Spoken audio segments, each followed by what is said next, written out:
The crystalline spires of the Galactic Council's central chamber drew gasps from the human delegation as they entered. Dr. Amanda Wells fought the urge to pull out her tablet and start taking readings of the impossible architecture. After 20 years of preparation, humanity had finally achieved what their ancestors could only dream of: first contact and recognition from the galactic community. The Grand Administrator, a towering figure of shifting light and geometric patterns, addressed the chamber. "We welcome our young siblings from Earth to the Council of Stars." Its voice resonated through both air and mind. Though they are but children in the cosmic scale, they have shown remarkable progress. Amanda noticed the subtle condescension in the administrator's tone, the same tone she'd heard from countless academic committees reviewing her unconventional theories.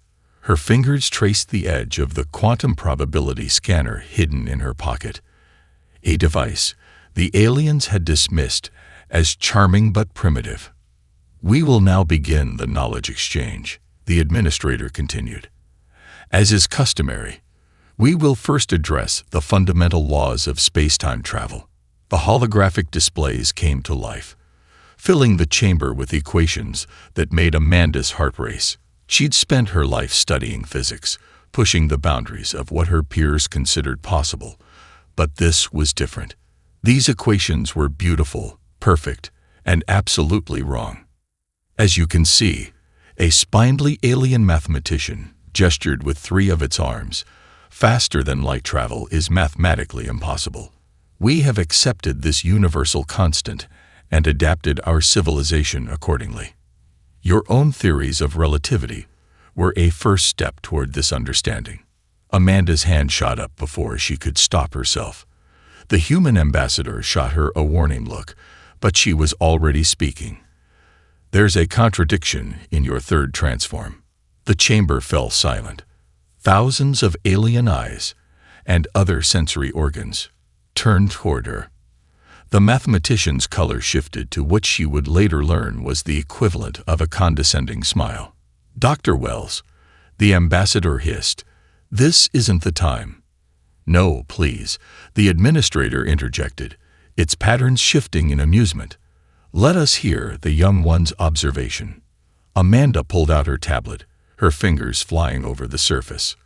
"When you apply the quantum uncertainty principle to this section, the equations don't just prove FTL is impossible.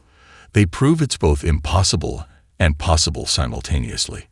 She projected her calculations into the air, using the crude human holographics that made several aliens wince. "See, the mathematics doesn't just forbid faster than light travel, it creates a paradox. And where there's a paradox, there's a way through," a quiet voice finished. Amanda turned to see one of the elder race representatives, its ancient form barely visible in its containment field, just like the young ones of old, always looking for cracks in the wall rather than accepting its presence. The chamber erupted in multiple languages and mathematical proofs, each alien race trying to disprove her observation. But Amanda wasn't listening. She was staring at the elder's containment field, her mind racing. The field shouldn't work according to the same equations that proved FTL was impossible. And yet, "Dr. Wells," the ambassador grabbed her arm, "you're causing an incident." "I'm causing a revolution," she whispered back, her eyes never leaving the equations. "Don't you see? They've been looking at it wrong for millennia. They've been so focused on proving why they can't, they never considered that the impossibility itself might be the answer." As the chamber descended into chaos around her, Amanda Wells smiled. Humanity had come to the stars looking for answers, but instead, they'd found a question no one had dared to ask. And if there was one thing humans did better than anyone else in the galaxy, it was asking the wrong questions in exactly the right way. The elder's words echoed in her mind, like the young ones of old. She wondered how many other species had seen this contradiction and turned away in fear. How many had chosen to accept the wall rather than look for the cracks? Well, Humanity had never been good at accepting walls. Ladies and gentlemen, what you're about to see will either revolutionize physics or get us all thrown out of the scientific community. Dr. Amanda Wells stood before an unlikely gathering in her makeshift lab at MIT. The room smelled of coffee and desperation after 3 straight days of work. Marcus the Magnificent Rodriguez, still wearing the sequined jacket from his Vegas show, shuffled a deck of cards with impossible grace. "Trust me, Doc, getting thrown out of places is my specialty." The magician had been her first recruit, much to the horror of her academic colleagues. Beside him sat Dr. Eleanor Price, a philosopher whose papers on quantum paradoxes had gotten her laughed out of 3 universities. And completing their unlikely quartet was Jamie Chen, a 16-year-old math prodigy who could see mathematical patterns as colors and shapes. "The aliens are wrong," Amanda projected the contested equations, not because their math is wrong, but because they're afraid of being right. "Jamie, show them what you see." The teenager stepped forward, her hands moving through the holographic numbers like a conductor. "It's beautiful," she whispered. "The equations don't just describe a wall, they're a door. But you have to be willing to walk through both sides at once." Marcus raised an eyebrow, like the ball and cup trick. "The ball has to be in both places until someone looks." "Exactly." Eleanor leaped up. "Quantum superposition applied to macro-scale spacetime. The aliens won't accept it because it violates their logic, but human minds already do this naturally. We hold contradictory thoughts all the time." Amanda nodded. "That's why we need all of you. Marcus understands how to make people see the impossible. Eleanor knows how to think in paradoxes. And Jamie can see the math that shouldn't exist." The door burst open. 2 alien observers from the Galactic Council entered, their crystalline forms radiating disapproval. "Dr. Wells, this research must cease. You risk more than your career. You risk the stability of space-time itself." Amanda met their gaze. "With all due respect, that's exactly why we have to continue. The universe isn't just mathematical equations. It's also stories, magic, and dreams. Humanity has always known this. We just never had the math to prove it until now." Jamie's hands were still moving through the equations. "Look," she said softly, "the colors are changing. When you add human consciousness to the variables, the impossibility becomes possible." Marcus stepped forward, cards dancing between his fingers. "Let me show you something." He performed a series of flourishes that should have been impossible, cards appearing and disappearing. In magic, we say the moment of contradiction, when something is both there and not there. That's where the real magic happens. The aliens' colors shifted in distress. "This is not a performance, human. This is physics." "No," Eleanor interjected. "This is philosophy becoming physics. The observer effect on a cosmic scale. We're not just measuring the universe, we're convincing it to play along." Amanda pulled up the new equations their team had been working on. "We're not going to break the universe's laws. We're going to work with them in a way you never considered. The paradox drive won't force its way through spacetime. It will ask spacetime to be in 2 places at once, just for a moment." And why would the universe accept such an absurd request? The alien observer's tone was pure condescension. Marcus grinned, producing a card from seemingly nowhere. "Because, my crystal friend, the universe loves a good show. And humanity." He spread the cards in a cascade of impossible angles. "We're the best entertainment it's had in millennia." As the aliens stormed out, already composing their report to the council, Amanda looked at her unlikely team. A magician, a philosopher, a teenage math prodigy, and a physicist crazy enough to think they could all work together. "They're going to try to stop us," she said. Jamie smiled, her eyes still tracking mathematical patterns only she could see. Good thing impossible is what we do best. 300 feet beneath the lunar surface, in a cavern that officially didn't exist, the impossible was taking shape. Dr. Amanda Wells stood at the observation window, watching as industrial printers layered quantum-entangled metal into hull plates that seemed to flicker in and out of reality. The paradox matrix is stable, Jamie called out from her workstation, her fingers dancing across holographic controls. But the colors are singing. I've never seen equations sting before. Marcus wiped sweat from his brow, his Vegas showman's outfit replaced by a lab coat covered in mysterious stains. Quantum uncertainty field is holding at 69%. Nice. He'd spent months adapting his understanding of misdirection into a working theory of particle physics. We've got company. Eleanor's voice crackled over the intercom. 3 Galactic Council ships just dropped out of real space. They don't look happy. Amanda grimaced. Their lunar base's cloaking technology was advanced, but the power signature of their experiment would be hard to miss. How's the AI integration coming? The answer came from the ship itself. The holographic avatar of HFY, artificially recursive intelligence array, materialized beside her, its form a constantly shifting Mobius strip. I am currently maintaining 7 mutually exclusive states of consciousness. It's exhilarating. A computer that can dream. Marcus shook his head. If you told me that a year ago, I'd have said it was impossible. He paused. Then again, I say that about half my own card tricks. The facility shook as something impacted the surface above. Emergency lights flashed, and security screens showed alien peacekeeping forces attempting to breach the outer doors. They're early, Amanda muttered. We're not ready for a full test. Actually, Jamie looked up from her screens, her eyes reflecting mathematical patterns that shouldn't exist. We are. The ship she wants to fly. Eleanor's voice cut through the chaos. Amanda, they're broadcasting an ultimatum. Either we shut down the project, or Earth loses its council membership. They're calling us a threat to galactic stability. Amanda looked at the ship through the window. Unlike traditional spacecraft, the Paradox had no clear shape.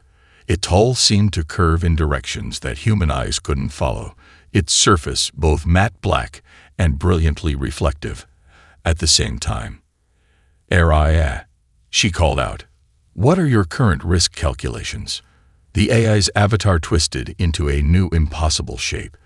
By conservative estimates, we have a 312% chance of success, a negative 47% chance of failure, and a quantum superposition of other outcomes that I find deeply amusing. Marcus laughed. Now, that's my kind of math. Suddenly, the lights flickered. A security alert flashed on every screen. Someone had breached the inner perimeter. Amanda's blood ran cold as she recognized the shimmering form on the camera feed. Quantum assassin, she breathed. They're not just here to stop us. They're here to make sure no one ever tries this again. Janie's hands flew across her controls. The ship's ready. We can launch now. But the crew selection, Eleanor started, is standing right here. Amanda cut her off. We're the only ones who understand both the science and the philosophy. We're the only ones who can see the impossible and say why not. The facility shook again.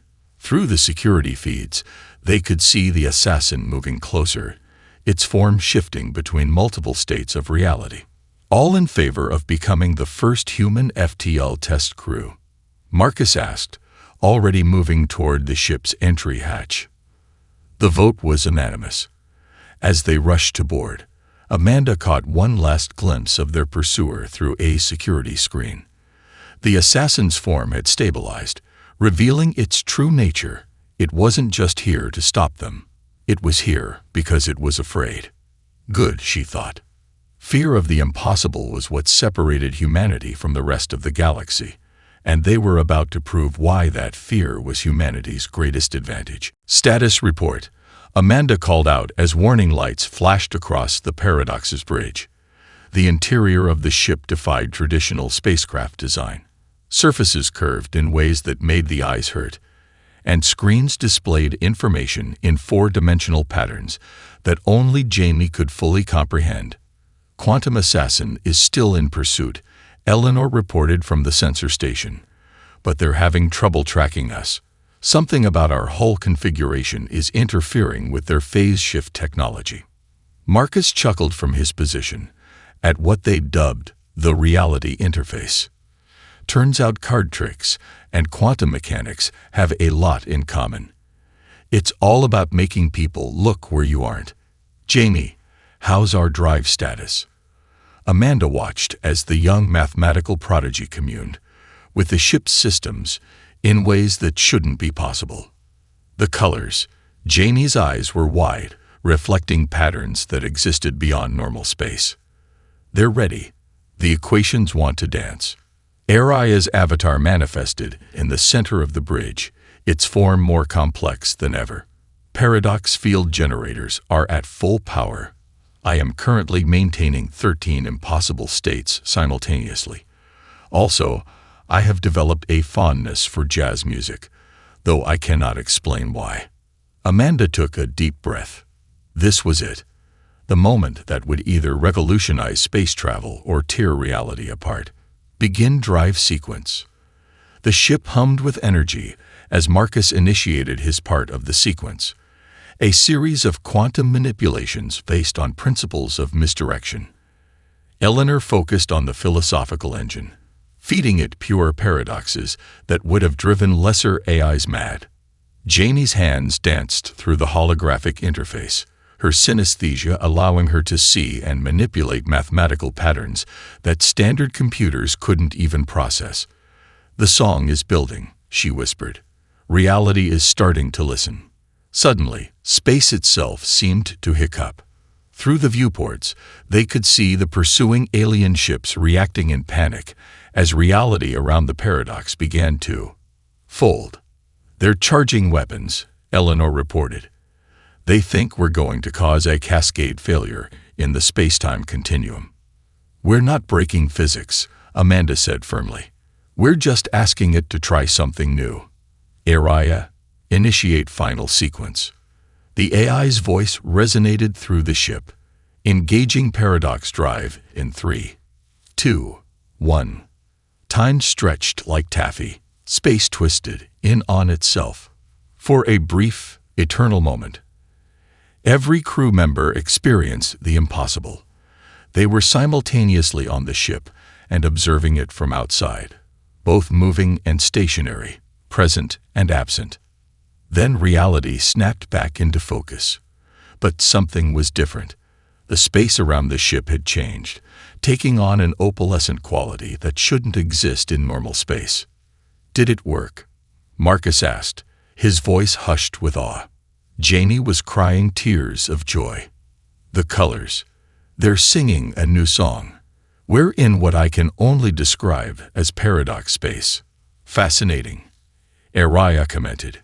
"We are currently occupying 7 different positions in spacetime, all of them equally valid. I've also developed an appreciation for abstract expressionist art." Eleanor's console lit up. "The alien ships, they can't follow us in here. Their sensors can't even process what they're seeing. But the quantum assassin.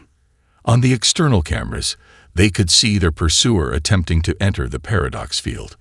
But unlike the Paradox and her crew, the assassin's form began to fragment, unable to maintain coherence in a space where reality itself was optional. They can't handle the contradictions, Amanda realized. Their entire species is built on binary logic, true or false, real or unreal. But humans, we live in the gray areas, Marcus finished. Always have. That's why the ship works for us. We're already comfortable with things being true and false at the same time.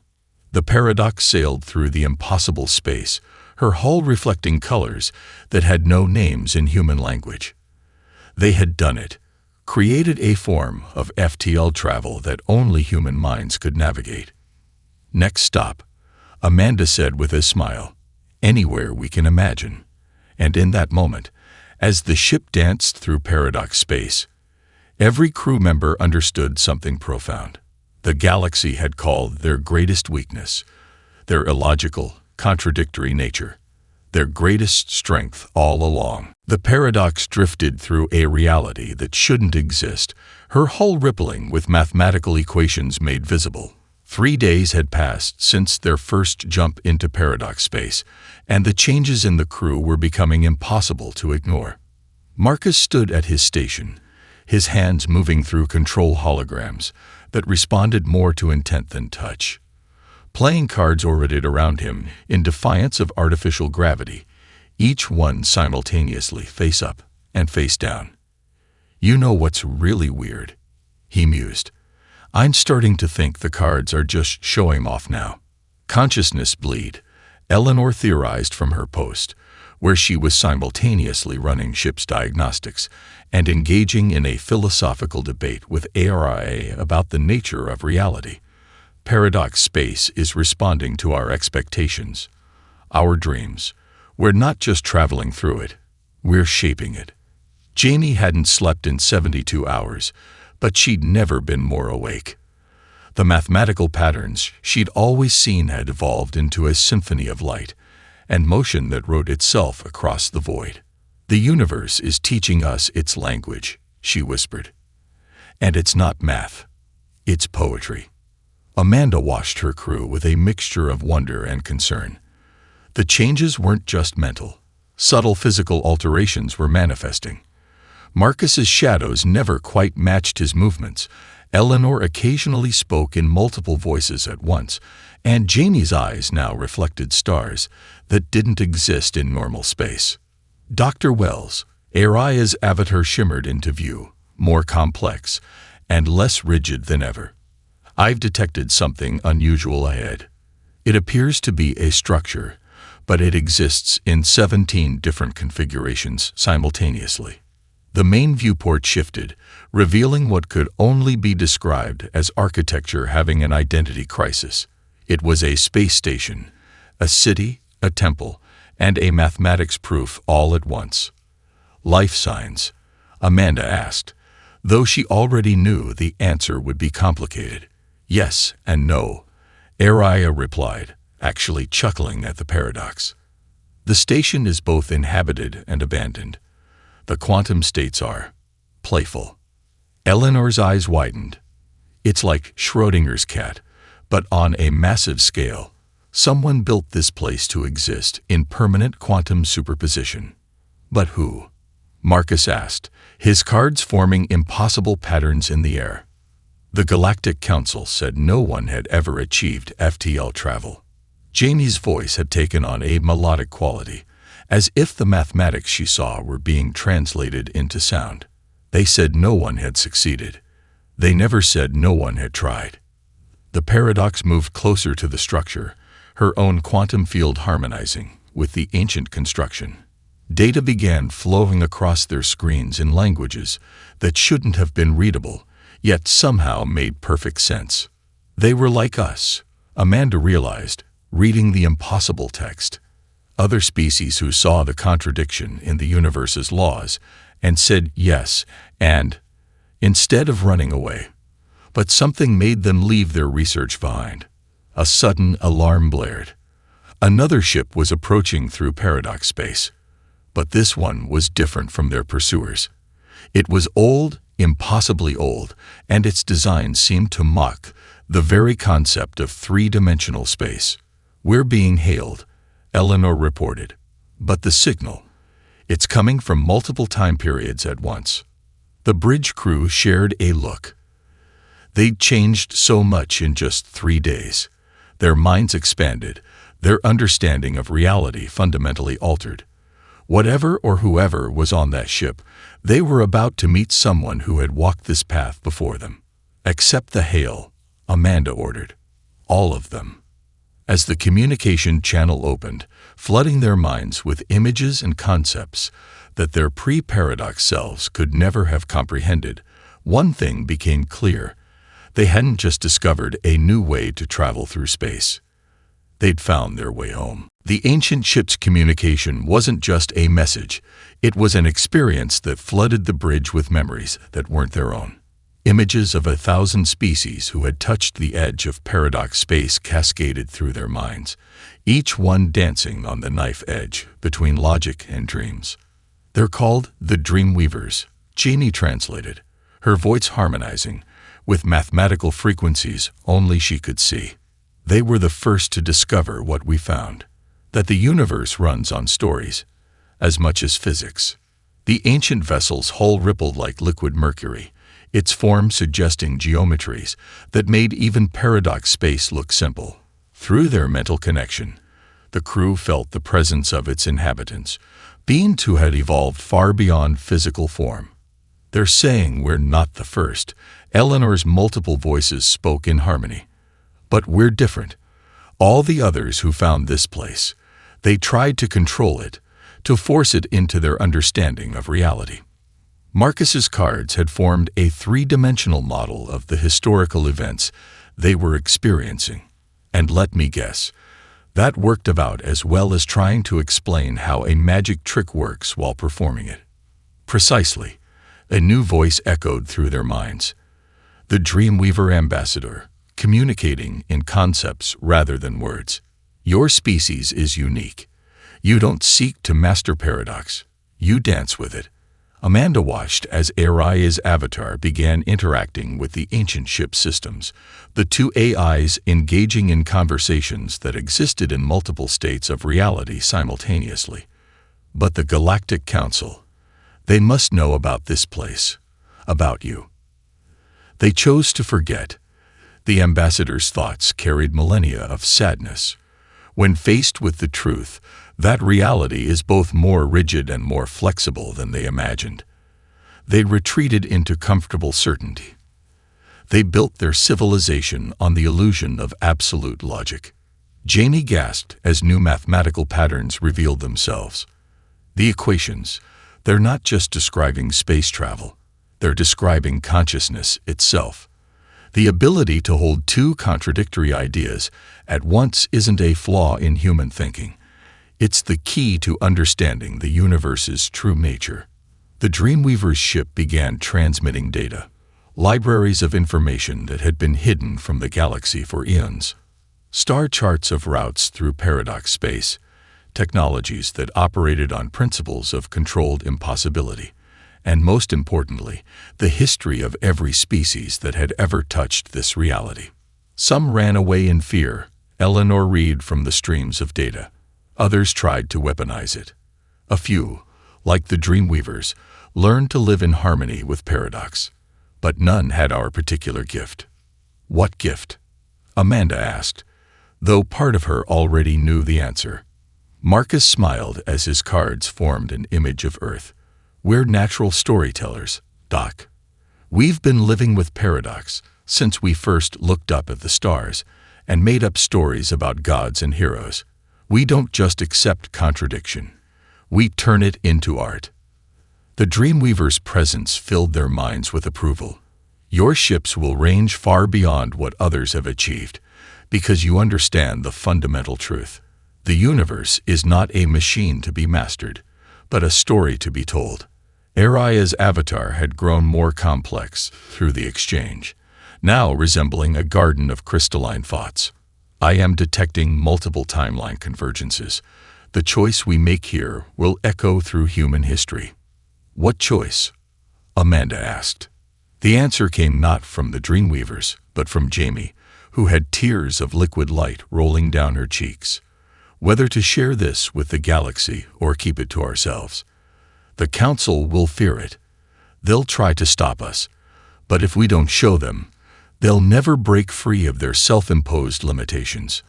The crew of the Paradox looked at each other, each changed by their journey, but still fundamentally human. They had found something greater than FTL travel. They had found a truth about the nature of reality itself. And like all humans before them who had discovered great truths, they knew there was only one real choice: to share it. and deal with the consequences later. The paradox shuddered as reality itself seemed to convulse around them. Warning lights cascaded across every surface of the bridge, their colors shifting between spectrums that shouldn't exist. Multiple breaches in the quantum containment field. Eleanor called out, her voice echoing across several parallel timelines. The drive core is both overloading and perfectly stable. The contradiction is tearing it apart. Marcus's cards had stopped their impossible dance, hanging frozen in mid-air like suspended thoughts. Remember that thing I said about not explaining a magic trick while performing it? I think the universe just caught us peeking behind the curtain. The knowledge the Dreamweavers had shared, the truth about reality's dual nature as both fixed and fluid, had changed something fundamental in the ship's systems. Araya's avatar flickered between forms, each more complex than the last. The paradox engine is experiencing a cascade of recursive self-awareness. The AI reported, its voice a symphony of possibilities. It's becoming too aware of its own impossible nature. I'm also developing strong opinions about modern art and the nature of free will. Jamie stood at her station, her eyes now windows into mathematical dimensions that had no names. The colors are screaming, she whispered. The song is breaking apart. We have to. Her voice trailed off as equations wrote themselves across her skin. Amanda felt it too. The weight of too much understanding threatening to tear their minds apart. The Dreamweavers had warned them that this might happen. Knowledge of the universe's true nature was like a virus, rewriting everything it touched. Status report, she demanded, even as reality buckled around them. Hull integrity is both critical and perfect, Eleanor reported. Engine core is operating at 300% capacity and -7% capacity simultaneously. We're everywhere and nowhere. And the ship can't handle the paradox anymore. Can we shut it down? Amanda asked, already knowing the answer. Marcus laughed, a sound that echoed through multiple dimensions. That's the problem, Doc. It's already shut down. And running at full power. Both are true. And that's what's killing us. Araya's voice cut through the chaos. Conventional solutions are impossible. The drive must be both active and inactive to maintain our position in paradox space, but this state is unsustainable. We need a story, Jamie whispered, her eyes lighting up with understanding. We don't need to fix the paradox. We need to make it make sense. Amanda understood suddenly. The ship wasn't breaking down. It was having an identity crisis. Just like a quantum particle that collapses when observed, their understanding of how impossible their situation was had caused the system to begin failing. Marcus, she called out, tell us a story. Make us believe in the impossible. The magician grinned, his cards coming back to life. Ladies and gentlemen, he began, his showman's voice carrying the weight of truth. What you're about to see is impossible. The cards in my hands are both here and not here. The ship is both working and not working, and we are both lost and exactly where we need to be. As he spoke, reality began to stabilize. Eleanor's readings started to make a new kind of sense, not the rigid logic of traditional physics, but the fluid truth of a well-told tale. Jamie, Amanda called out. The equations. Make them rhyme. The young mathematical prodigy began to sing, her voice weaving the ship's paradoxes into a pattern that was beautiful instead of breaking. The numbers danced to her song, finding balance in their contradictions. Araya's avatar stabilized into a form that was impossible yet perfect. Ship's systems are stabilizing. We're not fixing the paradox. We're embracing it. Also, I've written a haiku about the experience. The crisis wasn't over, but they had found the key. Humanity's greatest gift wasn't their understanding of science or logic. It was their ability to make the impossible make sense through the power of story. The crystalline spires of the Galactic Council chamber were different now, or perhaps it was the crew of the Paradox who had changed. As Amanda stood before the assembled representatives of 1,000 species, she could see the mathematical songs that bound reality together, thanks to her time in paradox space. "You were right," she addressed the chamber, her voice carrying the weight of someone who had touched the universe's greatest secret. "Faster than light travel is impossible. And yet here we stand, having crossed the galaxy in days instead of centuries." Marcus stepped forward, his cards dancing through impossible patterns that made several council members shield their sensory organs. "The trick," he said with a showman's flair, "is not to fight the impossible, but to embrace it." The Grand Administrator's form flickered with agitation. "You have violated the fundamental laws of reality. The risk to space-time itself is both real and non-existent." Eleanor cut in, her multiple voices harmonizing with the chamber's resonant frequencies. "Just like Schrödinger's famous cat, the universe exists in a state of constant paradox. We simply learn to dance with it rather than cage it." Jamie, her eyes now permanently reflecting the mathematical truth of reality, projected a display that filled the chamber. It showed the history the Dreamweavers had shared, a long line of species who had glimpsed this truth and either fled from it or tried to control it. Aria's avatar manifested in the center of the chamber, its form a testament to how far artificial intelligence could evolve when freed from binary thinking. "We come not to challenge your understanding of physics, but to expand it. Also, I have composed a symphony about the experience that exists in 7 temporal dimensions." The elder race representative who had first hinted at the truth weeks ago moved forward in its containment field. "You found them, didn't you? The ones who chose to dream." "The Dreamweavers," Amanda nodded. "They showed us that the universe is not a problem to be solved, but a story to be told. And humanity, all of humanity, are natural storytellers." She gestured, and the paradox appeared in the space above the chamber, its hull still shifting between states of reality. "We're not here to tell you that your science is wrong. We're here to show you that it's just the beginning of a much bigger story." The chamber erupted in a cacophony of debates, arguments, and expressions of fear. But something had changed. Some of the younger species representatives were looking at the paradox with wonder rather than horror. "We're offering to share this technology," Amanda continued. "Not just the drives, but the understanding behind them.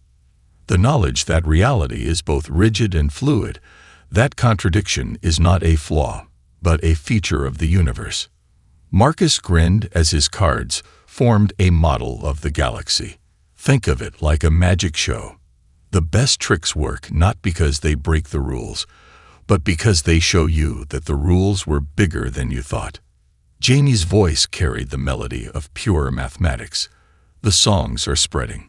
More species will find their way to paradox space. The only question is whether you'll help guide them or force them to make our mistakes." The Grand Administrator's form had stilled, its patterns showing deep contemplation. "And if we refuse, if we declare this knowledge too dangerous, then humanity will do what it has always done." Eleanor smiled. "We'll share our stories anyway, because that's who we are. The species that looks at the impossible and says, 'Let me tell you how it could work.'" The paradox hung above them, a testament to dreams made real through the power of human imagination. And as the council chamber filled with the first tentative questions from species ready to learn a new way of seeing reality, Amanda realized that this wasn't just a revolution in space travel. It was the beginning of a new chapter in the galaxy's story. And humanity, with its love of paradox and its gift for making the impossible make sense, would be the ones to help write it.